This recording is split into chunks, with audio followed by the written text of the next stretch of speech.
Man of masses NTR నటిస్తున్న most awaited movie 'దేవరా'పై అంచనాలు భారీగా ఉన్నాయి. ఆచార్యతో దారుణమైన ఫ్లాప్ మూటగట్టుకున్న కొరటాల శివ, 'దేవర' సినిమాతో తన సత్తా చూపించడానికి రెడీ అవుతున్నాడు. తన కెరీర్లో బిగ్గెస్ట్ యాక్షన్ మూవీగా 'దేవర'ను 2 భాగాలుగా తెరకెక్కిస్తున్నాడు. ఎన్టీఆర్కు 'జనతా గ్యారేజ్'కి మించిన హిట్ ఇవ్వాలని చూస్తున్నాడు. ఎన్టీఆర్ ఆర్ట్స్, యువసుధ ఆర్ట్స్ భారీ బడ్జెట్తో నిర్మిస్తున్న ఈ సినిమాలో జాన్వీ కపూర్ హీరోయిన్గా నటిస్తోంది. సైఫ్ అలీ ఖాన్ విలన్గా నటిస్తున్నాడు. యంగ్ మ్యూజిక్ సెన్సేషన్ అనిరుద్ సంగీతం అందిస్తున్నాడు.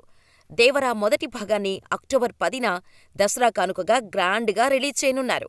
ఇప్పటికే 'దేవర' షూటింగ్ చివరి దశకు చేరుకుంది. దీంతో ఈ మధ్యలో వార్ 2కి సంబంధించిన కీలక షెడ్యూల్ కంప్లీట్ చేశాడు తారక్. ఇక ఇప్పుడు 'దేవర'ను కంప్లీట్ చేయటానికి రెడీ అయ్యాడు.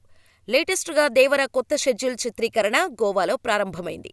ఎన్టీఆర్తో పాటు ప్రధాన తారాగణం పాల్గొంటున్న ఈ షెడ్యూల్లో ఓ సాంగ్, కొత్త టాకీపార్ట్, ఓ యాక్షన్ సీక్వెన్స్ను చిత్రీకరించడానికి ప్లాన్ చేసినట్టుగా తెలుస్తోంది.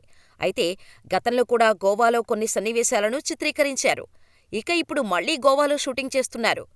సముద్రం బ్యాక్ డ్రాప్లో తెరకెక్కుతున్న సినిమా కావటంతో గోవాలో షూట్ చేస్తున్నారు. అయితే ఈ షెడ్యూల్తో 'దేవర' షూటింగ్ కంప్లీట్ అవుతుందా లేదా మరో షెడ్యూల్ ఉంటుందా అనేది తెలియాల్సి ఉంది. ఏదేమైనా 'దేవర' సినిమాపై అంచనాలు గట్టిగానే ఉన్నాయి.